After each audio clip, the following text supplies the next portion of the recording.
So this is the outline for today. So welcome, here we all are. We will be moving on to 3 presentations. We're very honored to have 3 experts in different intercultural assessment tools. Csaba Toth on global DISC, Philippe Rosinski on the cultural orientation framework, and Seiji Nakano on the international profiler. They will have 15 minutes each, and then we will have a chance to have Q&A and discussions, and we'll have some brainstorming for the kind of activities that we can have for SIETAR Southeast Asia in the future. Just moving on to the next, just a quick letting you know about SIETAR Southeast Asia. This will be available to you if you want, but for those of you who don't know much about SIETAR, this is our mission. It's the Society for Intercultural Education, Training and Research, and we are part of a global network. There are SIETAR chapters in many countries around the world. This is the team of volunteers. We're all volunteers with an interest in intercultural activities, and all of us have an interest or are based in Southeast Asia. And we welcome others who are in the region and interested in intercultural activities, or who are interested in the region and are based elsewhere. So please email us if you'd like to hear more about, get on our mailing list, or check out our website. Thank you. And so moving on to today's session, one of the things that is very useful for those of us in the field is using intercultural assessments and different instruments. There are many types of instruments. In a recent research report, we identified over 70, and that was a few years ago, so I think there's still more now. They can be used to measure different things like cultural gaps, different values. Some people use them for suitability for international assignments. Some are on competencies. Some use a combination. And today we're delighted to go in depth to learn about 3. So without further ado, I am going to introduce our first speaker, who is Csaba Toth of the Global DISC, and he is going to share his screen and talk to us about the Global DISC tool. So go ahead, Csaba, thank you. Thank you so much for the introduction and inviting me as well. Global DISC, well, I think it's easier if I tell you how it started, because that sums up the tool itself, and that's my kind of introduction as well. I grew up in Hungary in a small village, and I had no contact with different cultural groups. At least this is what I thought so. And then I came to the UK for a summer, but that was 16 years ago, and I'm still here. And then I got another degree in international management. My dissertation was about the implications in Eastern and Western European joint ventures. So it was very specific, and I replicated an old research. I wanted to compare the Hungarian managers with the Western Europeans. And the trick was that in Hungary, we had 2 generations, the one that grew up in communism and the new generation that was affected by it indirectly. And the data showed that the gap between the 2 generations in Hungary was much bigger than the gap between the new generation and Western Europeans. And that contradicted everything that we learned about, that culture is stable and country specific. But if something has been around for 40, 50 years, then it's not polite to question it. So I forgot about it. And I started my own company, which was a restaurant booking site. So we started with 35 restaurants here in Brighton. And in 1 year, we had 5,500 all over the UK. And it became a joint venture. On paper, we were getting the results. It made sense, but I couldn't work with the French CEO. And we got to the point where we had to get out of the business, and I started my research because I didn't understand how come that was the exact topic of my dissertation. I had years of experience. That department itself is #1 in the world, but I couldn't put that theory into practice. So I got certified in a lot of different things because I wanted to understand what went wrong and how I could fix it. And the result of that is Global DISC. And that's what I'm going to share with you now, some of the insights. So Jacob Morgan published a book this year, and he asked 1 question from 140 top CEOs. What we should be teaching leaders now to prepare for the future. He identified 4 mindsets and 5 skills. One of those was technology. The 4 more mindsets were growth mindset, teamwork, inclusion, and global mindset. In terms of skills, self-awareness, innovation, communication, and coaching. So 8 out of the 9 skills and mindset are directly related to how much we understand ourselves and other people. And usually there are 2 approaches to this topic. One is the intercultural field. And when we talk to clients, then most of people think about this. The 5 do's and don'ts in different countries, statistically average values and beliefs, which are really useful. If you move to a country, then you have to learn about what people are used to. But if you have to manage or serve people, that can be different. Or sometimes they think about generations because it's a big issue now, or sometimes even genders. But if you look at the research where they compared 17 different culture groups in terms of range of differences and practicality, then these 3 culture groups were the bottom 3, the most impractical ones. And it kind of makes sense because you don't choose these categories, but you learn how to navigate efficiently. So we all belong to 15 or 20 culture groups at the same time. Country of origin is one of them. It is important, but it's one of many. So when we talk to someone, what are the chances that the other person belongs to the same 15 or 20 culture groups like us? It's next to 0. According to research, more than 80% of cultural differences exist within countries, not between them. So every single conversation is a cross-cultural dialogue, but most people don't know about it. So they are not actively looking for the solution that would unlock their potential. The other approach is the psychometric and behavioral models like DISC and MBTI. They explain how the different personality types tend to behave if they are not influenced by anything or anyone around them, which is pretty impossible because we all conform to norms. So if you look at this, diversity is insanely complex on the surface. But if you look at the cognitive level, which is the only layer of diversity that has proven benefit, then there are a limited number of values and psychological needs. The best practices and behaviors that we use to express those values and meet those needs, that's complex. That's very complicated. And if something is too complicated, people are not going to use it. But if you look at beneath the surface, there are a limited number of levers. And that's exactly what Global DISC is about, the blueprint of why people think and behave differently. So it's a now ICF accredited, multi-award-winning solution for unlocking potential within and between people by leveraging individual and group mindset, because the underlying values and drivers are exactly the same. The difference is in the intensity. So the good news is that it introduces the topic of cultural intelligence using the language of the most widely used behavioral model, DISC. It's much easier to approach clients and say, you use DISC, excellent. Now do you need the 50% that's missing from it, which is the cultural intelligence part. The reason why it works is because we can introduce this topic speaking the language that they understand, building on what they already know. So if you look at, for example, Simon Sinek, he created the golden circle.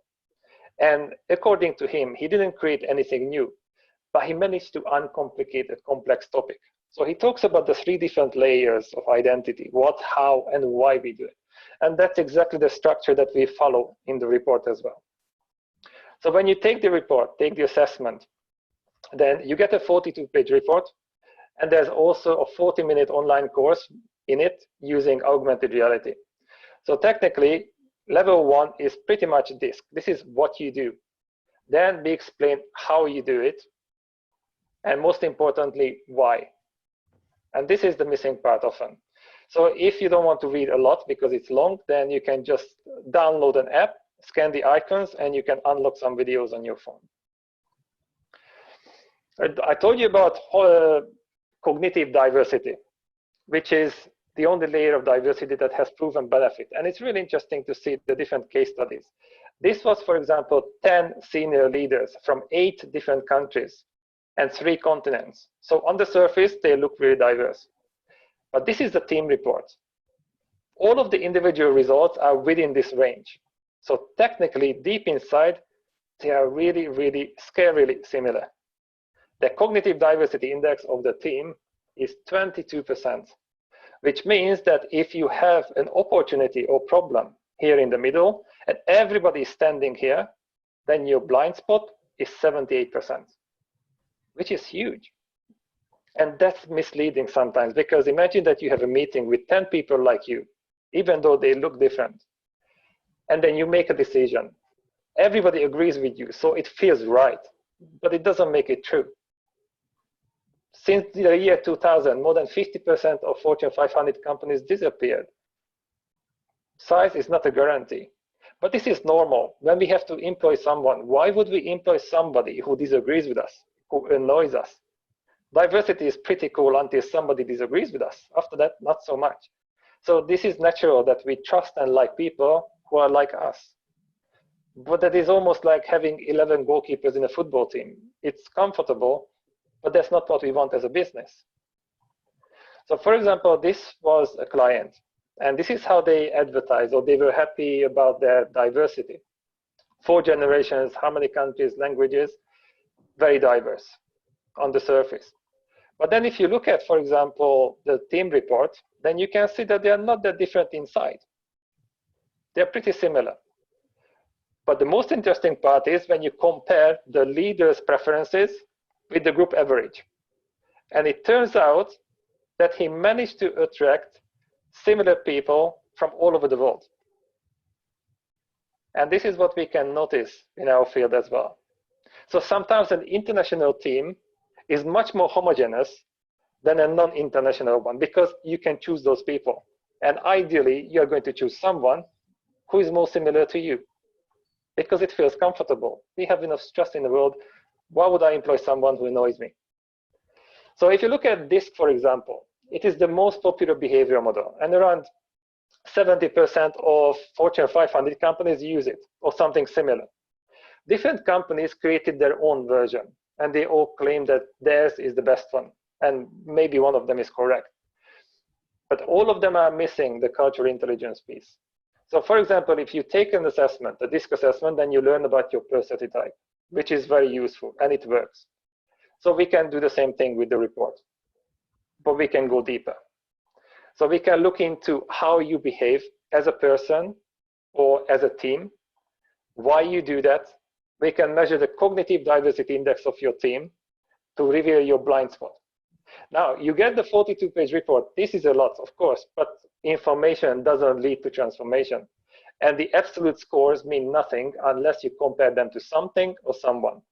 So this is what we can do. We can compare your individual result with another person, with a department, with a company. 16 different DISC profiles, different countries. Because when you compare it to something or someone, this is when it comes alive. And we can do that on group level as well. It's meaningful because everything is relative. But just because you know a lot about something, it doesn't mean that anything is going to change. So one of the most difficult questions you can have as a trainer or coach, I do your workshop, I love it, it's inspiring. But how can you make sure that we can actually apply that knowledge? And this is the difficult part. So we created an interactive coaching platform. It's not an online course. Everything happens in real life. So technically, there are 3 levels: piece of cake, pushing the limits, and panic. You do what you normally do, but you would do it slightly differently depending on the mission. So you get a different outcome, a different feeling. You answer some reflective questions, and then you can unlock the next mission. So each mission is going to push you out of your comfort zone just a little bit more. And that's the reason why this is based on your global DISC result. Because if you choose the wrong one, then maybe it's going to challenge you too much or not enough. So it's designed for your result. This is around 2.5 or 3 months long program. And it doesn't take up your time, but it's practical and you experience it. People learn from experience, not from theories. And that's the mission here. How can we make this topic as uncomplicated and practical as possible so clients can actually apply that knowledge? And I think that's our biggest challenge for all of us. So if you look at, for example, the positioning of the model itself, look at the number of people and the complexity of the model, then global DISC is somewhere in the middle. It doesn't go all the way up there because we don't have the country briefings. There are a lot of frameworks with those. We don't have that. We have the data, but not the country briefings.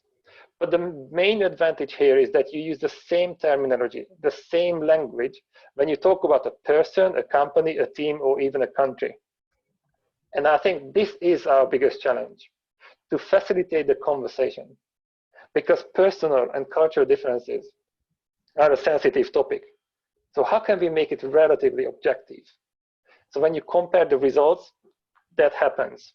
So nobody can use the excuse that, oh, because I'm Hungarian, or because I'm old or young. No, it depends on how you answer the questions, not where you are from.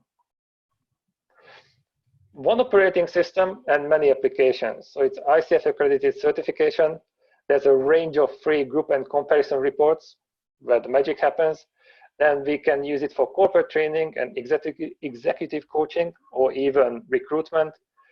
Fast streaming passport, which is even more important now when people need to work virtually. Interactive coaching platform, 4 different ones depending on your result. And this is less relevant now because of social distancing. There's a board game where we managed to mix and combine the old school board game with augmented reality. And for some reason, this is the best product.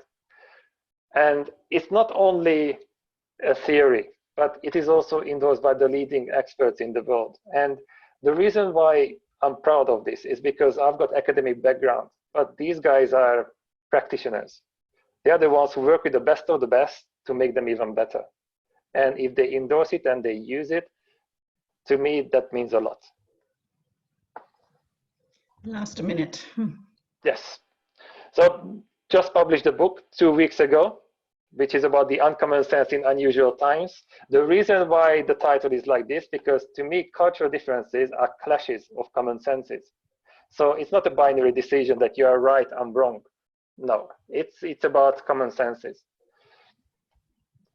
It's used by some Fortune 500 companies, universities, 8 universities teach it now, some global companies, the government in New Zealand. We have licenses in 28 countries. And the best part is that we have monthly meetups. So it is a community where we can showcase our expertise. Even though we use the same framework and the same tool, we make it special with our background and expertise. So we run webinars for each other and meetups, brainstorming, using the same tool, but with a different approach. And that's Global Disc and the mindset behind it. That is great. Thank you so much for that, Csaba. That is, and you did perfectly on the timing. So thank you also for that, which is quite a job. We are going to move straight on to our next presentation. We will have questions at the end of the 3 presentations, but if in the meantime you want to type anything into the chat box, you're welcome to type questions and we will note those and share them at the end. So thank you for that. That was very interesting, very exciting, and thank you for joining us in the morning. Enjoy your cup of tea. So moving on now to Philippe, I will hand over to you, and you have the screen now. Thank you, Joyce. And I also want to say hello to many of you I've seen and people I know here, and all the other people I don't know. I look forward to having this presentation with you and then an interaction. So let me share my screen. Let me share my screen here. Okay. Can you see that? Yes, we can. Thank you. Okay. All right. So let me just say a few words that the COF assessment, the goal is really it's a simple assessment whose mission and whose role is really to facilitate the understanding of salient cultural characteristics for individuals, teams, and organizations. And really, at the heart of this, there is the underlying philosophy of unleashing people's potential. There is a lot of power in cultural diversity, and the whole philosophy is about how to make the most of those differences.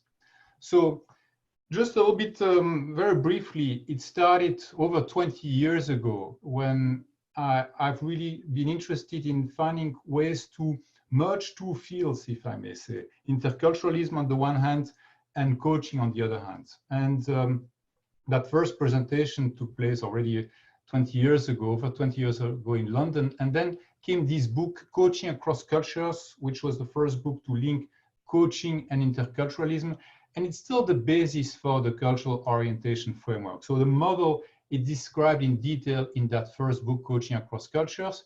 In the second book, Global Coaching, what I discuss, among many other things, it's not only about culture, but I discuss the applications of the cultural orientation framework assessment at three levels: individuals, teams, and organizations. And the tool COF came out in 2006. That was also the time when we had the first seminar, certification seminar in 2006. And I had the chance, the privilege to doing that seminar again just last month before this COVID-19 confinement period that we have. And that took place at the University of Cambridge just last month. The COF, there is now a new version that came out in 2018. So just very simply, it's in line with what Csaba was saying. I'm sorry, Csaba, if I don't pronounce your name properly, but really the one idea is that culture is much more than nationality. It's really about a set of characteristics that would distinguish one group from another group. And yes, the tool can be used to compare nationalities, but it's really meant to compare all sorts of groups, nationalities being just one of them. The underlying philosophy is also, we want to emphasize an inclusive and dynamic view of culture.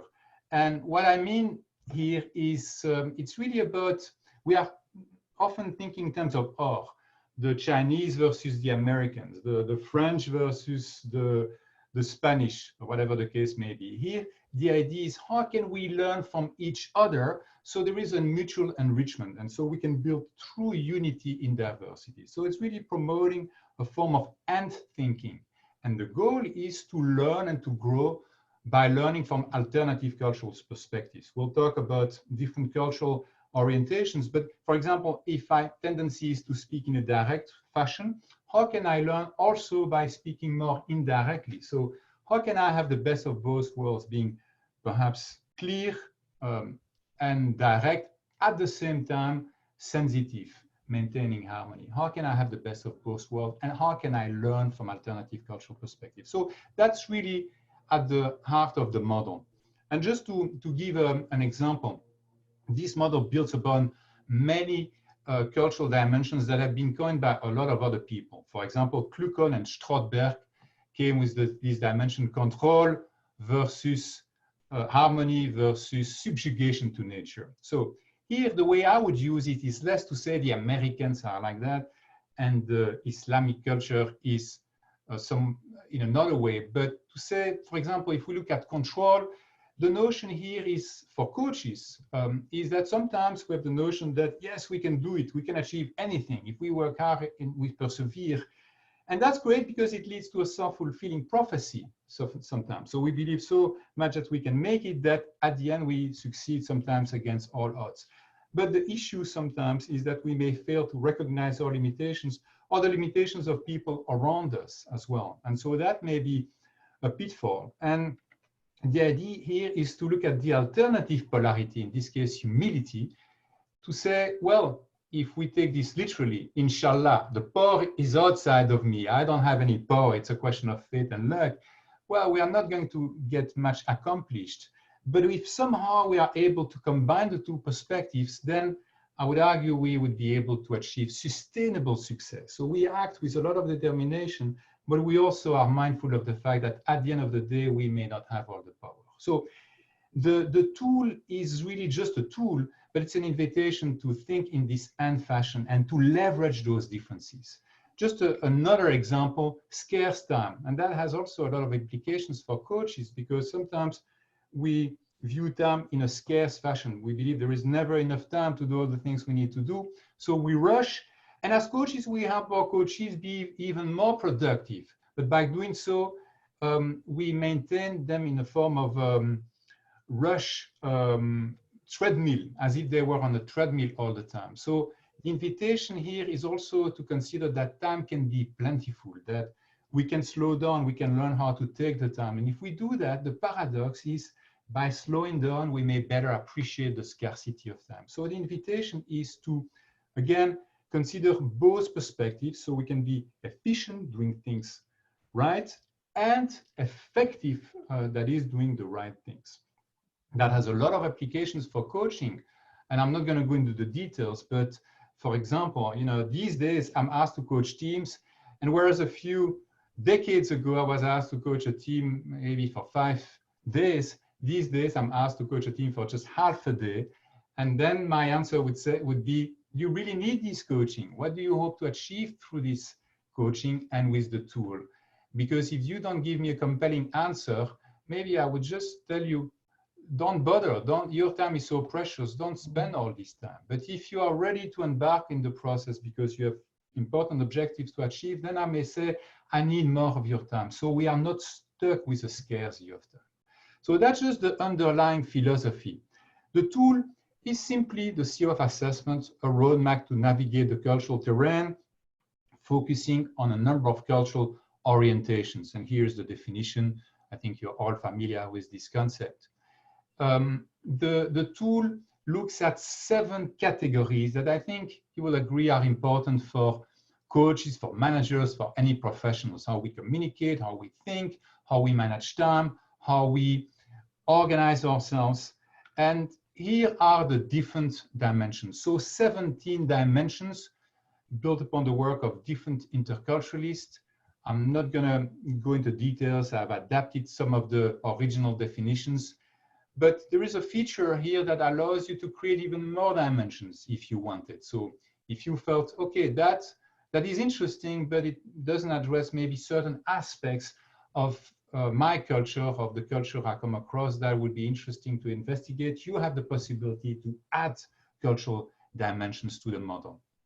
So one of the features in the model is that, first of all, there is an opportunity to take a complementary version of the assessment. So by the way, I invite you all to try it out. You go to cofassessment.com and you can simply complete an individual version of the assessment at no cost. And then when you go through the certification, like the one we had at Cambridge a few weeks ago, and one we will have also, we have had the chance to do that all over the world. And I've had the privilege of meeting really great people. Some of these people are sitting here with us today. And then you access the project management part, which allows you to create COF projects, to set up projects, and to monitor projects. And so you were asking about features. Here are some of the features. There is an assessment not only of cultural orientations, but also of our abilities. It's only a self-assessment, but it nevertheless gives interesting information. For example, I may prefer direct communication, but that doesn't mean that I'm good at direct communication. I could prefer clarity in my communication, but nevertheless be very shy. So it's interesting to have that combination of orientations as well as abilities. There is also the possibility to create your own cultural dimensions. That would be useful, for example, when you do a cultural audit, comparing 2 companies, company A, company B, that are considering undergoing a merger or an acquisition. You could compare these companies by adding your own cultural dimensions beyond the 17 standard dimensions. Then you can also aggregate data in all sorts of ways. So if you are interested not just in comparing nationalities, but also comparing gender differences, professional differences, differences between divisions within the company, and so on and so forth, you could create your own categories and then aggregate data so you have a picture of the subcultures. The tool obviously gives you access to individual profiles as well as aggregate profiles. You can have the slides as it is offered here, but also create images so you can display the results in the way you would like to. And of course, spreadsheets with all the individual results and multilingual versions available. I'm pleased to say that it's already in Chinese. It's going to be next one in Japanese, and it's in German, in French, in Dutch, in different languages. So applications, 4 areas, 4 levels of application. You can use this because we are talking about intercultural coaching. First of all, I would say to coach yourself. We need to be mindful of our own biases. We are all biases, to be aware of our own cultural preferences and how these may affect the way we behave, the way we coach. It's useful in one-on-one coaching as well as in trainings, in team coaching in particular, at the organization level, as I was saying, to compare cultures between different organizations, to do a cultural audit, and then to facilitate the merger or the integration. And I would argue when we do all this, and that's part of the SIETAR mission as well, is we bring our contribution to societal progress. When we look at the world today, I think if we can play our part in promoting unity and diversity, I think that's very harmful. So I don't have the list of the companies using these, but I can tell you there are several NGOs, the United Nations, for example, for the Réfugiés Commerçants or Réfugiés, I'm not sure how you say it in English, Doctors Without Borders using this as well as a number of corporations and universities as well. So just something to say, the philosophy is a bit different than many tools. So in this one, if you are looking at having an extensive report that will tell you exactly here is who you are and this is what you should do, you shouldn't look for the COF because you won't get that. What you get is a rather simple report that gives you basic information, but the value is in the reflection that you can have afterwards and in the coaching itself. So to make sense of those results. Of course, the book Coaching Across Cultures gives you a lot of background and research if you wanted to have also some tips of how do I interpret these results, what do I do with this. But here is just a portion of an individual report where I'm going to go quickly, but you would see here, I hope you all see that this person may have a tendency to prefer control, meaning the person tends to believe that he or she is very much in charge of his or her destiny. And if you look at the right-hand side on humility, for example, the person, it's a self-assessment, believes he or she has difficulties probably to accept limitations, difficulty to let go. That can generate a useful coaching conversation because as a coach, if that's my, for example, profile, I may inadvertently push my coaches to go beyond their limitations because I have difficulties to come to terms with my own limitations to accept the inevitable. So oftentimes here, what will happen is that the developmental opportunities lie in underused, underdeveloped orientations, in this case, humility. So now just 2 minutes left. 2 minutes left, right? Let me just give an example of a team application then. And this was, this was a team I've coached, an international executive team.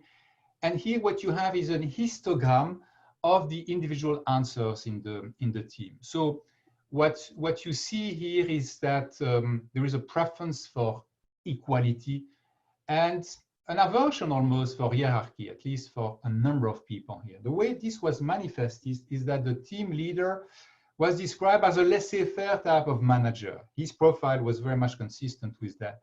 A laissez-faire. For some of the people in the team, they said, that's the best leader I've ever had. It gives me a lot of freedom.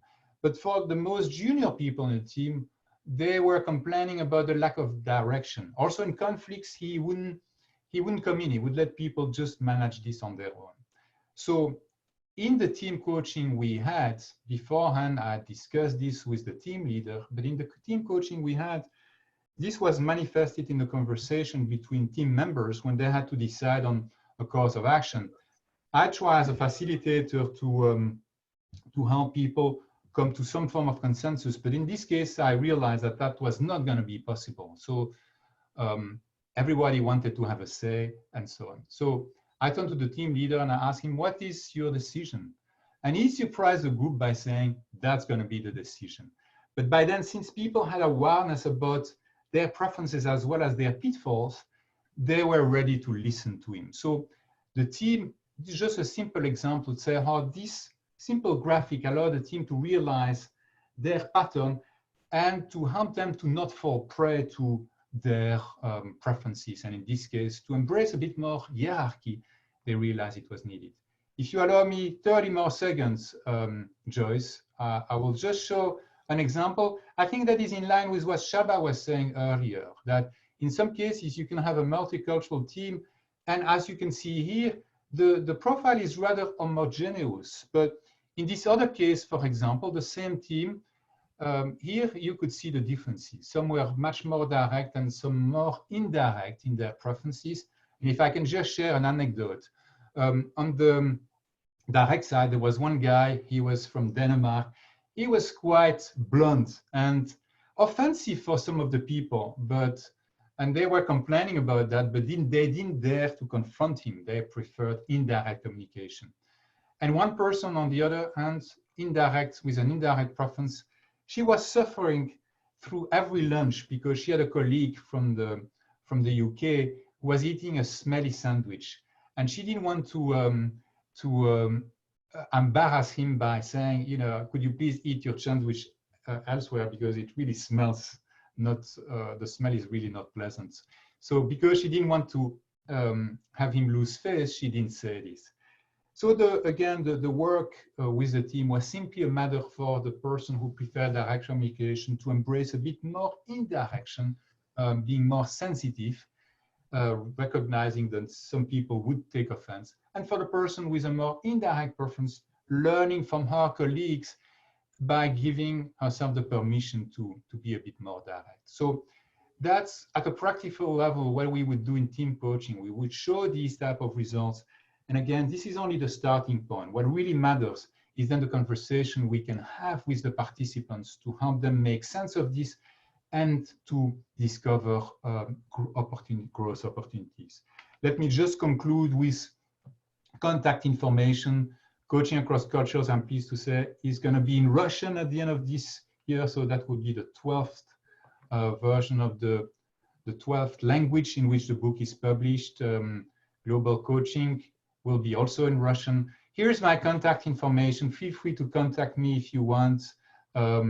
If you have more questions, I will be glad to try to answer this later in the Q&A, but if we don't have the time, don't hesitate to contact. So thank you all for your attention. Joe, sorry, thank you very much. Thank you, Philippe. 1 minute beyond, maybe. Yeah, 1 minute beyond. So I don't know what that says about your culture, but thank you for the anecdote about the smelly sandwich. That may be one advantage of us all working virtually. We don't have to put up with each other's smelly sandwiches or other smells, but thanks for that. Again, I would encourage people at the end, where we're going to have one more presentation from Seiji Nakano on the International Profiler, and then we'll have questions and answers, and you can type, if you want to start typing, you're welcome to do so into the chat box, mention which tool you want to ask questions about. But we'll have a chance to ask questions of all of the presenters at the end. So Seiji, I'm going to hand over to you. Thank you very much for joining us today and sharing about the International Profiler. Thank you. Okay, Philippe, could you stop sharing the okay, sure. I just stop on, I just click stop. Okay. Yeah. All right, great. All right, thank you very much. I'm the third one and the last one, so I'm going to make it very straightforward and simple. Before I start sharing this slide, I'll just share this simple cultural shock story myself. I experienced. I am originally from Japan, but I left Japan when I was 16. And I went to New Zealand for 2 years and moved into UK and worked in New York and got married and lived in Cyprus and went back to Japan and came back to London. One of the things that I realized that when I was living in London, I decided I want to get involved in the cross-cultural field, or at that time it was a cross-cultural field. And whenever we had the cultural lectures, everyone, all my classmates kept asking me, hey, Seiji, how's the working culture in Japan? And I had no idea because I left Japan when I was 16. So I felt necessity to go back to Japan and experience the what so-called salaryman life, that what's the fuss about. So I decided to go back to, after spending 10 years overseas, I decided to go back to Japan to just to experiment on myself, to working for the medium-sized manufacturing company where no one spoke English, no one had international experience. And one experience really highlighted how naive I was about intercultural communication. And one of that experience was that in the morning, at that time I was working as an IT manager and human assistant for human resource development. And one of the day, the CEO of the company just passed by me and said, "Hey, Seiji, the client is coming this afternoon," and he just left. And obviously from Japanese context, it is a high context culture. So I had to guess, what would that mean? Does he want me to offer tea, or does he want me to talk about the IT project, or does he want me to talk about the human resource developmental project that we are planning? And obviously in the Japanese culture, especially in that company, it would be rude, and also it would be wrong to ask the CEO again that what he meant. So I spent nearly 3 hours preparing all the documents that I thought it would be possible answer. So around 2 o'clock, the client came in and CEO went into the meeting room, and the head of sales department went in as well. After 2 hours, I didn't get called in. So I thought maybe I wasn't needed at that time. Then in the evening, surprisingly, in the evening, CEO just came to me slightly angry at me. And apparently what he meant was that Seiji, the client is coming this afternoon and your desk is so messy, so clean up so it will be representable. And apparently he was looking at my desk when he was saying, "Seiji, client is coming this afternoon." And it really showed me that I did my master's in intercultural communication before I started working there. And I knew about the old Japanese cultures, but I just didn't know where to put my attention or where to pay attention to. And that really made me realize that I also need to understand when it comes to those interactions, I do need to understand myself, where I normally pay attention, and match it with the cultural context too. And another part was that also quite interesting part was that my boss, the direct boss, who was the head of human resource, was more direct, more per se Western person. So he never liked indirect communication. So when I mimicked the Japanese cultural high context communication, he always got angry at me. And he kept telling me, "Seiji, just be straight, because I don't like the going around the context." So I really struggled working in Japan, and I learned that even if you learn cultures, it's still up to the context itself, and you always have to adjust yourself. And in order for you to adjust yourself, you need to know where you start. And that's the learning. And also that also relates to the tool that I'm going to introduce, which is the International Profiler. All right, you can see the screens, I hope. All right, so the International Profiler, mainly, it is designed to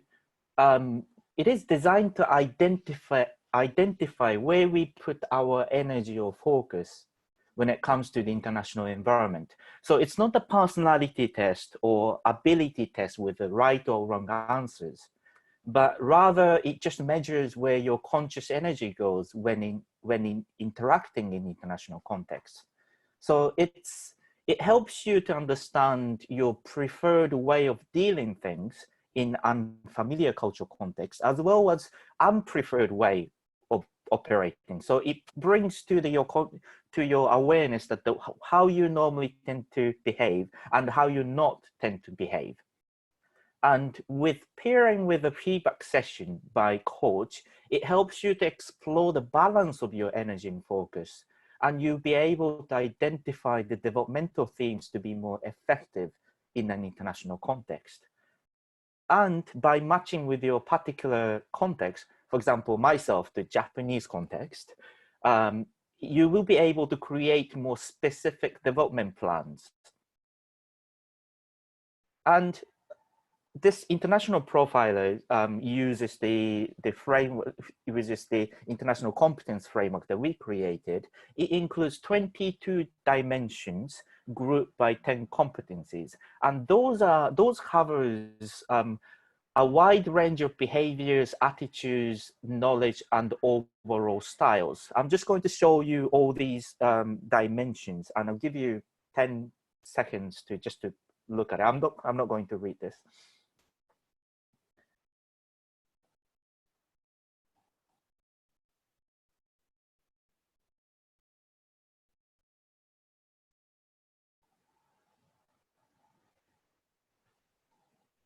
Right, this is extremely scary part. That being very silent on webinar is extremely intimidating.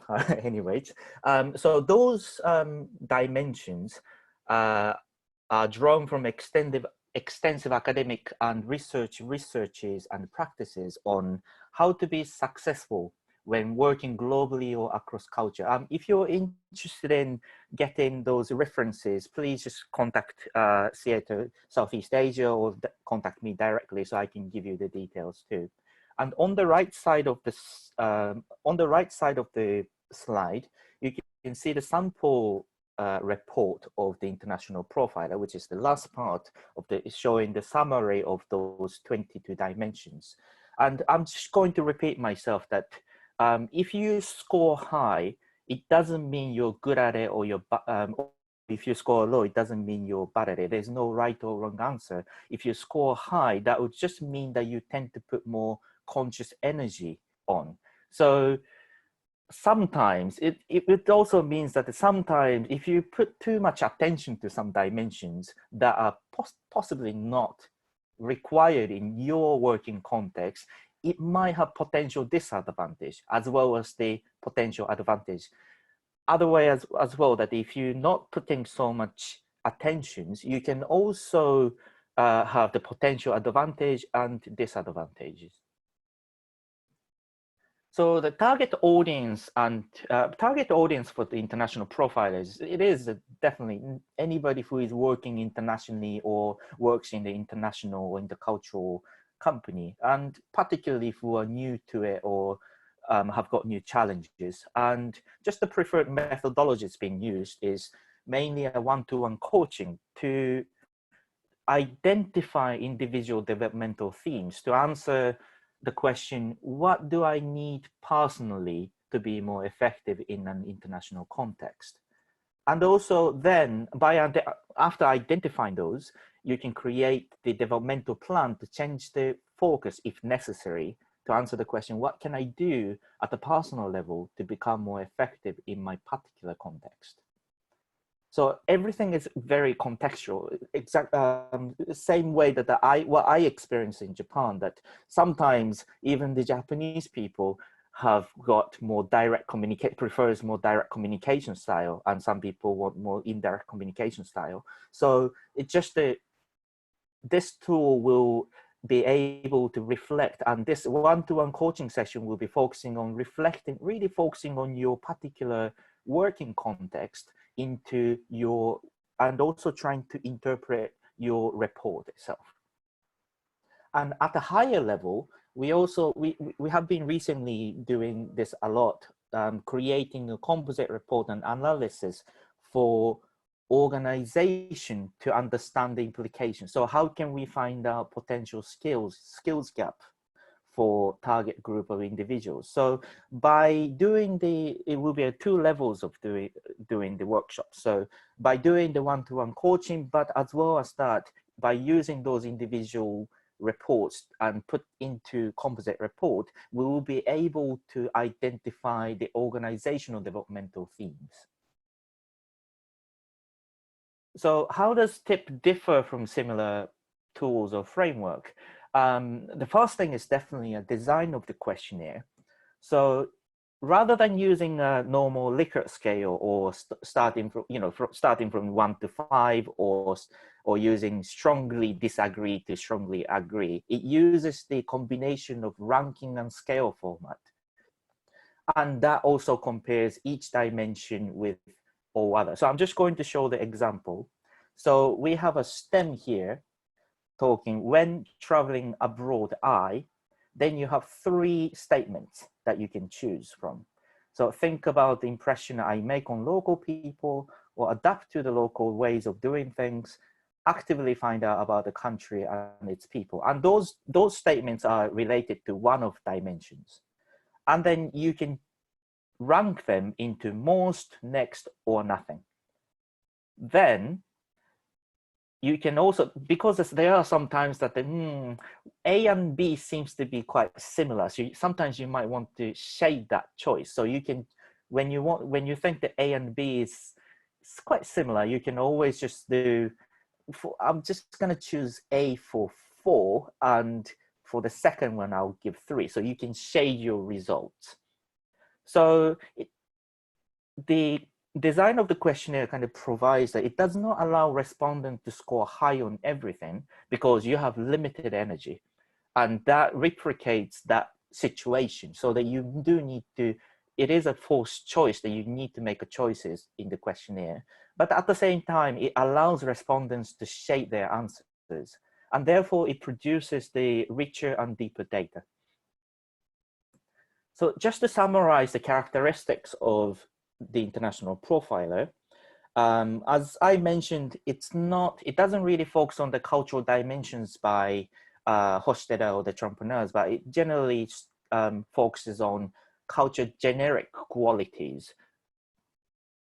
And it identifies, it measures where we put our energy and focus. So it doesn't measure any of your abilities. However, indirectly, if you put more focus on one of the dimensions, eventually you will develop the skills. But what TIP measures is where we put our energy and focus. And paired with the coaching session, so it's not just a report that produces, but it needs to be paired with the coaching session or the feedback session. It is designed to explore your particular context and match with your results, so that it's designed for the personal development. And because of the design of the questionnaire, it provides a deeper and richer information. And it covers the most comprehensive range of behaviors and attitudes and knowledge and overall style, which are drawn from extensive researches and practical experience. So just to show you an example of benefit offered by TIP, we got part of the Global Leadership Development Program for a major international company in Germany, which involved about 2,000 individuals within that company. And the main aim was to transfer leadership, managerial, and professional skills to the international context. And at the higher level, we were also asked to identify organizational norm and intercultural training needs. So by doing one-to-one coaching, the benefit was that to the individual, it did increase the understanding of how, understanding of what needs to be done, to what's required for working globally successfully. And also it gave more awareness and agility to be effective in the different business and cultural context. And also it gave a lot of opportunities and resources for individuals to reflect on the developmental, their personal daily, day-to-day activities. And for the organizational level, we produced composite report and analysis on each department, as well as the German people from international company and also non-German people from that company as well. And to the organization, obviously, it gave the clear focus on intercultural training needs, and more people we coached, more interculturally competent employees within the organization. And this is my favorite, third part is my favorite part, that it creates the mutual language to think and communicate about the intercultural strength. So one of the meetings I joined, they were just using one of the dimension names. So in the meeting, they just say, flexible judgment. And everyone who went through this coaching session understood what it meant. So it created the mutual language or the vocabulary within the organization so that everyone understood that what it meant. Right, so that's it for introducing the international profile. I hope I'm in time.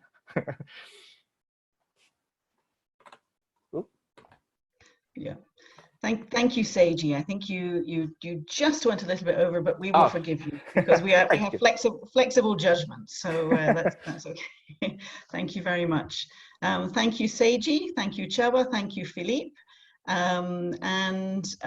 We're having some questions coming in typed into the question box, but maybe I can, trying to think how best to organize this because we have quite a large number of people, but we will, I think I or one of my glamorous assistants here will read out some of the questions and try to direct them to the right person. Actually, Seiji's even better at reading than I am, but we'll try and spread the questions out. And the answers, we're going to limit answers as much as possible to about 2 minutes so that we can ask more questions and give more time to everybody. So let me start trying to look at the screen. We have question. We'll go back to the beginning. So we had one. Oh, I've lost everybody.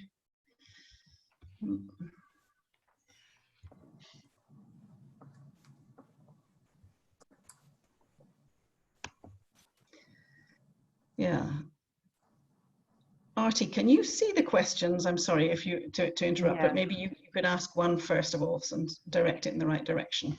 Yeah, hi. Okay, can you hear me? Yeah, thank you. Okay, so I think there is a question from Natalia. I'm not sure if I've got the pronunciation right, but I think the question is for Philippe.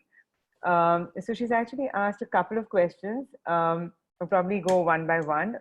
One is, how stable or dynamic is the COF assessment for a person and for a team over time?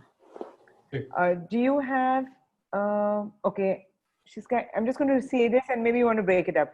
Do you have any evidence of how does personal or team COF change as a result of coaching? Do you want me to repeat the first one? No, I got that. Thank you, Natalia. Okay. That's a great question. Let me say it's not meant to be stable because you do expect culture to change. As I said, the view here is that culture is dynamic. So there is some level of change that we can expect, and I would say often mainly in the area of abilities, sometimes less than the preferences themselves. Do we expect to see changes in the profile afterwards? Yes. Yes, although I guess the tool is only meant as a tool to give a picture at a moment in time. We are not necessarily judging the quality of the team effectiveness by the COF results. The quality of the effectiveness of a team is measured by its ability to achieve the goals the team has set for itself. So that is how you would measure the team effectiveness. And there are tools that help measure that. But the COF may just give an indication about how culture has evolved within the team and also within the larger organization in support for the overall vision and mission. Culture is viewed as sometimes an obstacle, but also as an enabler to help the team and also an organization achieve its purpose. So does that, I think, so the first answer, no, it is not stable. It is somewhat stable, but it's not fully stable and shouldn't be. And it will help to measure a team effectiveness, but it is not a measure itself of a team's effectiveness. Thank you, Philippe. That's great. In fact, I think that's a useful question for the other two as well, if they wouldn't mind. First, maybe Csaba, if you could answer that in relation to your tool as well. Okay, this is a typical question when they ask me if the profile should change after 6 months, and ideally not the personal ones, because who you are inside is pretty stable. Your behavior can change anytime. So it's more about the behavioral flexibility. And when we look at a team, then a lot of times people conform to norms. So like Philippe mentioned as well, it doesn't measure capability. That's not about that. It measures preferences. And definitely it doesn't measure politics, which is often even stronger than anything else in a team. So I think that's important to understand, because we focus on, for example, trust. And people trust what is familiar and predictable to them. So the more they understand themselves and the more they understand other people, the more trust and synergy they enable, the less conflicts they have. So the profile of the team or the individual might not be different, but the performance and the level of trust can be significantly higher. Thank you. Yeah. And Seiji, how would you respond to those questions in relation to the international profiler? From tip perspectives, it's mainly on the context, so it is definitely more agile. So, for example, if your role has changed, then it is very possible that your focus on the each dimension changes. So eventually, I also took tip when I changed my job. My job role has changed, and definitely that my resilience went up because I had to be more tough about. I needed to put more attention on being resilient and making mistakes. So the tip is really on the contextual level, so it is more flexible. Great, thank you for that. So these are all questions, different tools approach things in a different way, but it is useful to see how these apply in different situations. I'm going to ask Artie to read the next question, if you wouldn't mind, Artie. Yeah, sure. So this is another question from Natalia again, and it's again for Philippe. It's how do the COF and CQ, cultural intelligence, relate to each other? Are people with higher CQ or do people with higher CQ tend to have any similarities in their COF? And we'll start with Philippe, but again, maybe to everybody. Yeah. Well, I think that's a great question. That could be the topic of an interesting research project. So that would be my answer to that. So what I can expect is, how would I say that? Well, I need to be careful here, because one of the limitations of the COF, when you look at the abilities, is that it's a self-assessment. So, you know, I can think that I'm great at and that I have great behavioral flexibility, but I may not always be the better judge of that. We tend to be better judges of our preferences, but we are not always great judges of our abilities. So I think what can happen, what you could expect is, as people become more culturally intelligent, that they would have greater behavioral flexibility. That is the ability to, for example, embrace a different perspective. Very concretely, if I tend to speak directly, I now have also an ability to speak more indirectly. I don't necessarily have to change my preference, but I would develop that ability. So the tool does measure the preferences, but we would need to and we could use the tool to do a form of 360-degree feedback. So that would be one way to look at it, is you could use the COF assessment as a form of 360-degree feedback. So the project, I think, I don't know, I'm not sure if you know enough about the tool for me to be clear enough here, but one way to look at this would be, let's say we want Artie to measure your cultural intelligence, for example. We would ask people to complete the COF, not thinking about their own preference, but thinking about you. And then we would have the aggregate results, and we could look at your profile, both your preferences, but also your abilities. And we could measure that over time and see if there is a variation, and compare this with a cultural intelligence tool and see if there is any form of connection. I would expect so, but again, more research would be needed. Thank you. And Csaba and Seiji, would you like to comment on that same question? I can. I mean, the global disk is compatible with CQ, especially with the 10 dimensions in CQ. And global disk doesn't measure cultural intelligence. It measures preferences, which is very important because once we know that, we can work on our behavioral flexibility and our comfort zone. So even if you look at the definition of ICQ mindset, is the ability to see the same situation from different perspectives so we can make a better decision, and then we can choose to respond instead of just reacting. So it's all about cognitive and behavioral flexibility. Because if you employ or serve more than one person, it's already multicultural, even if it's not international. So technically everybody needs to understand this topic. I mean, if you ever had an argument with your kids or with your parents or your partner, then you know exactly that sometimes the biggest cultural differences exist next to us in our family, not on the other side of the globe. And it gives people such a different perspective that it doesn't make sense from ours. And that's why I believe that this is the science of uncommon sense, and cultural differences are the clashes of common senses, because it makes sense from your perspective, but I don't understand what you know, what you see. But if we have that kind of psychological safety and trust and a level of cultural intelligence, then we can ask the right questions and we can learn from each other.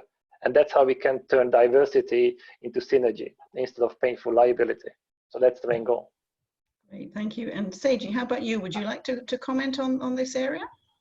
It's been covered by Philippe and Csaba anyway, but there are just adding that thought as well, that there are also the comments by Kevin mentioning there are also, as a framework, not the tool itself, but as a framework, there are a lot of resonation or alignment between Globe projects and also the international profiler, the other tools as well. So I do agree with Philippe that we are also looking at doing some researches on seeing the connection between those different frameworks. Yes, it's interesting to see, where they connect and complement and so on. Of course, one doesn't necessarily, overrule another, and they're not directly comparable. I see that Philip is raising hand. Philip is raising his hand. Philippe, are you raising your hand? You want to speak? Raising my hand. I didn't know whether I'm able to ask questions. Oh, Philippe, not Philippe. I beg your pardon. Thank you, Philippe. Lovely. Are we on first question now or later? Choice. If you want to speak, but keep it short because we've got quite a few questions. Thank you. Thank you. Self-assessment versus 360 has been raised. Personally, I don't think any assessment, psychological, team, culture, or otherwise, is so valid if it's only self-assessment. 360 gives a much broader picture. So I wondered what people thought about. I don't work these days with anything that's not a 360. Any thoughts on that? Yes. Would the three like to address that? Yes. I mean, I have something to say, but okay, Philippe, you go first. What I want to say is that what is amazing, though, is that it's a good starting point, I find. So it's the ambition is not to have a truly fully valid measure, but a good starting point. So let's say if a team recognizes that, for the example I gave very briefly, we're not so good at dealing with hierarchy. Well, that they have said that, and I put the slide up in front of them. I can argue, those were your answers. You say that you struggle with that. I mean, for what is worse, you say that you struggle with that. And now just notice the consequence of that. And if I'm able to point out a behavior that the team has at the moment in time and link that to their own assessment, self-assessment, that usually generates very interesting insights, because now they recognize, yes, we need to do something to be able to, in this case, accept more direction, because otherwise we have endless debates. And so that's the value of the self-assessment, is that it allows people to just be confronted with their own reality and to move beyond their own limitations as they've assessed that themselves. Thank you. And Csaba, you wanted to comment on that? One thing that, yes, we can do very similar things to what Philippe mentioned as well, that we can ask people to complete the assessment on our behalf to see if that matches our own preferences. But this assessment is about our preferences, and we don't need the 360 for that. It's up to me what I need and what I want. But for example, when we work with a partner and they use the 360, then it's really interesting to see that, for example, if I get the feedback from 3 people that I'm too loud, too pushy, too this and that, it doesn't necessarily mean that it's true, because when they take the assessment and it turns out that they are much more introverted than me, that explains how their own preferences influence their perception, and we can address that as well. So it's a two-way street, not just one. Thank you for that. Seiji, what would you comment on the 360 aspect? I do agree about the importance of providing 360. Unfortunately, the international profiler doesn't have the facility, full facility to do the 360 degree, but there's been talk about developing that function. With that said, I do agree that the 360 or normal self-awareness, I do see the importance of raising the internal self-awareness, which is about, how you see yourself and how you feel, how you understand about yourself. But also you need to raise and reflect your daily activities and raise the external self-awareness, which your awareness about how others think. So, and both combination, you can't just be aware of yourself and disregard what other might be thinking, and other way around. So it's a combination of it. Providing the 360 can definitely help those raising the both self-awareness. Thank you for that. Now I see we've got quite a list of other questions which you want to run through, so we'll go through them. RT, would you mind reading the next one? Yeah, sure. So this is a question from Pritima. I think it's for Seiji. It says, there is a training film by World Work showing how different cultures operate when put together in an international team. Does this have anything? Yeah, are you aware of this? Okay. Does this have anything to do with the international profiler? Is there a current version of this film? To start with, yes, it has a lot to do with international profiler. There, you might be talking about the film called A World of Difference, or another one called Kai Bendix. Both of them has training materials that really focuses on approaching the film from those framework. So, but it is mainly that those films are the current version of film. It hasn't changed anything since then. But yes, there are quite a lot of connections from those dimensions. Yeah. So maybe she can follow up directly about that. Yeah. Next question. Yeah, this is from Axel for Csaba. How to learn more about the disc Intercultural in Germany and China? Do you want me to repeat that? I'm just thinking, is it a question about the training itself or the content? I mean, probably the easiest option is to attend one of the webinars, because we have it every month or every 6 weeks, which is not a surprise. The title is Uncommon Sense in Unusual Times. And that's where we have usually half an hour presentation, and then sometimes 1.5 hour Q&A at the end, or even before that. You can get in touch with me, for example. I can send more information. There's a lot in the book as well. The book is not about Global Disc. The Global Disc is one chapter in it. Global Disc is a tool, but there's much more behind it in terms of philosophy and the concept and the research. So it's there as well.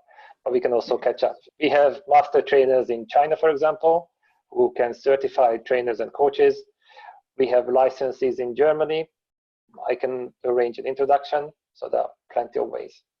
Great, thanks for that. So Axel, take it up with Csaba. And of course, mention this group and try and get a good discount from him. So, but next question, thank you. Yeah, so this is from Kim Lim Tan. I think it's for Seiji again. It's on tip scoring. It says, I find tip scoring rather unique. It forces people to think rather than mindlessly filling in all 5 or 3 points. So the statement that is not being filled up or not applicable, is that scored by default at the background? What would that mean? The scored by default. If the statement from the 3 statement, if that wasn't chosen, that will just give the score of 0 in that sense. I wonder if that answers that question. So it becomes it doesn't give the score at all to the last choice that you chose. Yeah. So again, that could be something that's taken up sort of directly with you. So Kim-Lin, maybe you can approach Seiji directly afterwards, but do we have another question? Yeah, there are a couple of questions. So this is again from Axel, and it's for all 3 presenters. It's on statistics. How many testes do exist? So in terms of, yeah. So I guess that's in terms of the data, how many people have taken the tests, what's it based on? Maybe Csaba, maybe you could go first on this one. Okay, so the test is based on the most research models. For example, Hofstadter, Trompelas, and all the research from the other academics. And then it was also updated with the 2014 Globe study. And in terms of how many people tried the test, to be honest, I don't know exactly. And the reason is that we had 3 different versions. We built the first assessment with ITIM International, the Hofstadter company. So that was the prototype. And then later on, I had another one, and this is the final version. So it's around 10,000, but I don't know the exact number. Thank you for that. Philippe, how about you? Yes, yes. I don't know the exact numbers, but we are also absolutely way beyond 10,000 who have completed that.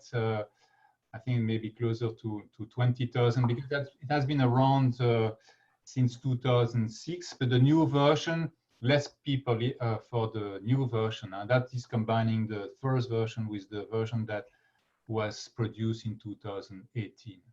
Yes. Great, and we have people from really all over the world, because the seminar, certification seminar, has taken place in Sydney, Australia, in China, in South America, in various European countries, in the US, and it's so we've had also a good mix of people. And Seiji for the international profiler. I think we are nearly reaching to 16,000 people now. Yeah. Okay, so 16,000. Okay, great. Thank you very much for that. And moving on, Artie, it looks like we've got lots of messages coming in. Yeah. So, okay, so there's this question, 2 questions from Rika. I think they're generic. It's for all 3 presenters. It's one question is, how was the validity of the tool tested and maintained? And the second question is, how long does it take to take the assessment? So, you know, I think in the interest of time, Joyce, yeah. Yes, great. So just quickly, Seiji, would you be able to answer that for you? Generally, the validity of the tool itself, the psychometrics tools, are quite difficult to answer that question. I can provide the technical information, which I'm sorry, but I don't think I'm qualified enough to answer that question with the satisfaction. But maybe you could send if somebody wants to know, because it's all validated and yes. and so on. Yeah. And also, how long does it take to take the assessment? It takes about 40 minutes to 35 minutes, but we also have we recently released a shorter version that takes about 15 to 20 minutes. Great, thank you. Csaba, how about you? It's an easier answer because there's no independent third-party validity test at the moment, but it's going to be. We have the results instead. So it's not instead of it, but at the same, but I'm not going to say something if it's not true. So we don't have that yet. In how many, it takes around 3 minutes to take the assessment, because if you spend more than 3 minutes on it, then you might overcomplicate too much. Okay. Because it's not about creating, it's about asking about the values that I consider important. No, it's about choosing a kind of behavior that you would normally do. And it's not about, it depends on the situation. It's about what is the urge inside? What do you want to do if you don't have to control the behavior? And that's what we are looking for. And the 15 questions can generate 4,500 potential combinations. Thank you. Philippe. Yes, I would say it takes about 15, 20 minutes. It depends. It is an opportunity to reflect when you take the questionnaire. So that in itself, I think, is a learning opportunity. In terms of validity, I have a twofold answer to that. There is a validity study done by an external university, and that is described in my second book, Global Coaching. But in that book, I also argue that I'm less interested, to be honest, in claiming that this is absolutely valid. For me, it's more of a useful tool as opposed to a truly valid representation of you. Because if you think about it, the very notion of measuring a culture is already culturally biased. So there's also in the book Global Coaching almost a philosophical discussion about this. And so what I've noticed, though, is that the way the questions are asked, they are not related to specific behaviors, which is a disadvantage on the one hand, but also an advantage. The advantage being that I find that people can identify themselves or can, without being overly influenced by a certain behavioral description that would be attached to, for example, being direct or indirect. Being direct in Japan may be different than being direct in Sweden or in the UK or in the US, for example. So, so that's the way the tool is constructed, is by asking people to reflect on their preferences. What we end up with is that the tool appears to be more valid when people have their results than tools I've used in the past that were maybe had been validated, but they had been validated in a certain context. So if a tool is validated in the US, it doesn't make it valid when you use it in Japan, for example. So it's a long story, but I refer you to Global Coaching for more detailed explanation of these considerations. Thank you, Philippe. And of course, it is a very complex subject, and we're running out of time, but I see we do have a couple more questions, but I think they can maybe take those up sort of directly with you all. And if anyone has difficulty reaching the presenters, then they can also get in touch with SIETAR Southeast Asia. This will be recorded, so it will be accessible afterwards. And if you need the slides, please let us know. We wanted to finish by just, of course, thanking our three presenters very much for your time and for your insights and for your information today. It's not an exhaustive, as I mentioned, there's over 70 different types of tools that are used specifically for intercultural purposes, but I hope it gives you all an idea of some of the possibilities and how they might be used. And if you want specific details, please get in touch either with us or with the individuals directly. We wanted to just finish with a request for people to let us know what kind of activities they are interested in for our next sessions, whether we can hold them something together in person or something that we do virtually again. We've been thinking of some topics, of course. Everybody's experience with COVID and how it's impacted culture may be one that is of interest to people. We're also, because we're SIETAR Southeast Asia, we're looking, for example, at doing either individual sessions on each country in the ASEAN region and how the cultural focus and how intercultural training and development is there, or if there are particular areas that are needed. So please put in the chat box your suggestions.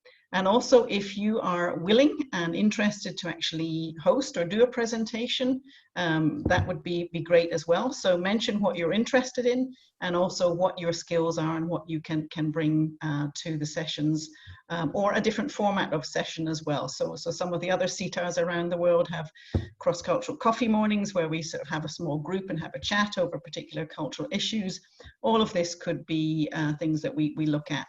And we also look forward to cooperating more with the other SIETARs around the world and sharing information about their conferences and their sessions as well that you're welcome to join. So please keep in touch, keep typing things in the box. email us or contact us on the LinkedIn group. Thank you very much to all of the presenters, and we look forward to catching up with people again. I'm just going to ask if our three presenters would like to say any last closing remarks. Seiji, you can go first. All right. Well, thank you very much for joining from different time zone, and I hope to see you again online in this quarantine at the moment. Yes. Philippe? Well, I want to thank you, Joyce, and the organizing committee for putting this together. I also want to thank my fellow speakers. I've enjoyed listening to both of you. And I want to thank you all for being here. I want to thank you. Several of you have sent me messages. I'm sorry I wasn't able to answer. I have a hard time multitasking, and Yes. but I saw some of your messages and I recognize a number of you. So all the best to all of you, and take good care in these troubled times. I see. Thank you. Csaba, I'll hand over to you for a final word, and then we will close up. I just wanted to say thank you for inviting me and letting me present, and it was a pleasure to meet everyone.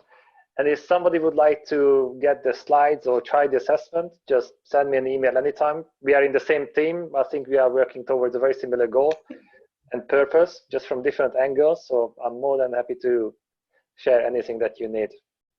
Thank you very much, and that's a very good point, that we're all working towards those same goals. There are different ways that we can all support each other. These times are quite difficult, but I think that the skills that we have, being able to work across cultures, are very valuable, and increasingly so. So, thank you everyone for joining. Thank you very much to my, yes, Philippe. I just want to say that offer, I mean, goes without saying, but of course, I would be also pleased to answer your, as much as possible, to make this available. And don't hesitate to contact me as well. I think Great, yeah. Same goes for me as well. Yeah, so all of you, if you want to get samples or get further information, either through SIETAR Southeast Asia or directly with the organizations concerned. But great to see everybody. We actually didn't see very much of you, but great to have everybody joining. It was such an exciting group, having everyone from all over the world. We will be sharing the information and making it available to everyone. And we're getting some good suggestions as well for the next session, so we'll be in touch about that. But keep in touch, keep safe. And everybody, see you next time. Take care.